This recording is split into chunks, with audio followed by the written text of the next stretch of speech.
আসসালামুআলাইকুম welcome to MD Sadekur Rahman। কেমন আছো বন্ধুরা? আশা করি তোমরা সবাই আল্লাহর রহমতে অনেক ভালো আছো। কয়েকদিন ধরে ফেসবুকে একটা লেখা আমার চোখের সামনে ভেসে আসছে, সেটা হলো আমরা জীবন দিয়েছি ভাষার জন্য, কিন্তু আমাদের চাকরি হয় না ইংরেজির জন্য। Why? This is the most important question in our culture. কেন আমরা ইংরেজির জন্য চাকরি পাই না? আমরা কি ইংলিশ পড়ি নাই?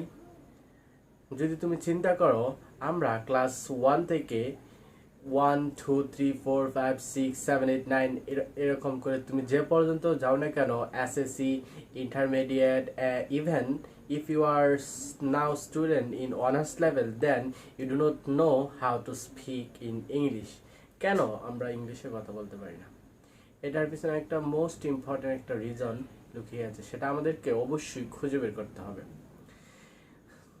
আমি মনে করি আমাদের ইংলিশ কথা না বলার প্রধান কারণ হচ্ছে আমরা এটাকে ইংলিশ অ্যাজ এ ল্যাঙ্গুয়েজ হিসেবে এটাকে আমরা কখনোই চিন্তা করি না। আমরা এটাকে চিন্তা করেছি সবসময় একটা কঠিন সাবজেক্ট। ইংলিশ, ও কিভাবে পড়বো, কিভাবে শিখবো, it's a tough subject to all of us.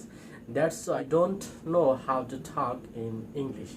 So যদি আমরা এটাকে একটা কঠিন সাবজেক্ট হিসেবে চিন্তা না করে যদি আমরা এটাকে একটা সিম্পল একটা ল্যাঙ্গুয়েজ হিসেবে চিন্তা করতাম, তাহলে হয়তো এতদিনে আমরা সবাই অনায়াসেই অনর্গলে ইংরেজিতে কথা বলতে পারতাম।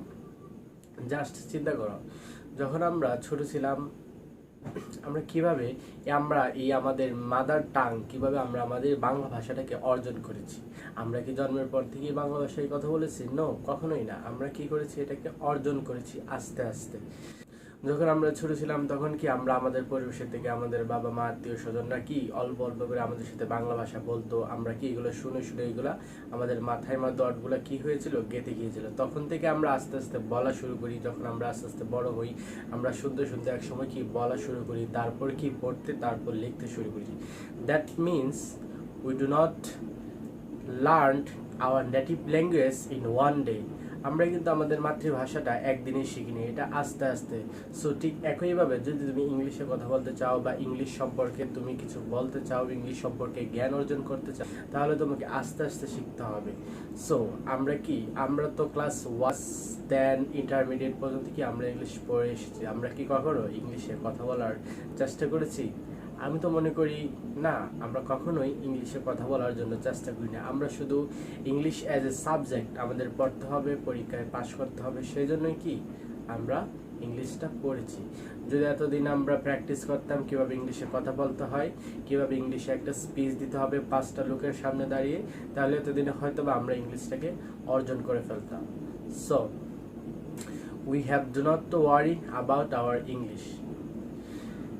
আমরা যদি এই ইংলিশটাকে আমাদের আয়ত্ত করতে চাই, তাহলে কি করতে হবে? আমাদের প্রতিনিয়ত ইংলিশে প্র্যাকটিস করতে হবে। কিভাবে ইংলিশে কথা বলতে হয়, প্রথমে আমাদেরকে লিসনিং স্কিলস ইমপ্রুভ করতে হবে, তারপরে আমাদের কথা বলতে হবে। সেটা হতে পারে আমরা মনে মনে কথা বললাম, অথবা আমার কোনো পরিচিত বন্ধু যে আমার সাথে কথা বলতে আগ্রহী তার সাথে কথা বললাম, অথবা যদি কেউ না থাকে তাহলে কি আয়নার সামনে দাঁড়িয়ে কথা বললাম, অথবা নিজের সাথে নিজেই কথা বললাম।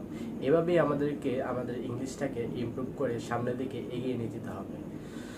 সো কীভাবে আমরা ইংলিশটা ইমপ্রুভ করতে পারি, এই নিয়ে আমার অনেক ভিডিও আছে আমার এই চ্যানেলে। যদি তোমরা এখনও না দেখে থাকো তাহলে এখনই গিয়ে দেখে আসো, এবং আমার চ্যানেলটাকে সাবস্ক্রাইব করতে অবশ্যই ভুলবে না। আজকে আমি একটা নতুন আইডিয়া নিয়ে তোমাদের সামনে হাজির হয়েছি। আমি আমার এই চ্যানেলে আমি চিন্তা করেছি একটা নতুন একটা প্লেলিস্ট ক্রিয়েট করব, যেখানে আমরা কিছু স্ট্রাকচার আপলোড করব, যে কিছু স্ট্রাকচার ওয়াইজ ভিডিও আপলোড করব। সেখানে আমরা শিখতে পারবো কিভাবে দৈনন্দিন জীবনে যদি আমরা কিছু সেন্টেন্স ক্রিয়েট করতে চাই, যদি আমরা কারোর সাথে স্পিকিং করতে চাই, তখন কিভাবে আমরা সেন্টেন্স ক্রিয়েট করব, ওই সম্পর্কিত আমি একটা সিরিজ আমার চ্যানেলে আনতে যাচ্ছি। So if you are interested about this new idea, then please comment me and tell me about more thing about this. Okay, so this is for today. See you in my next video. Till then, Allah Hafiz.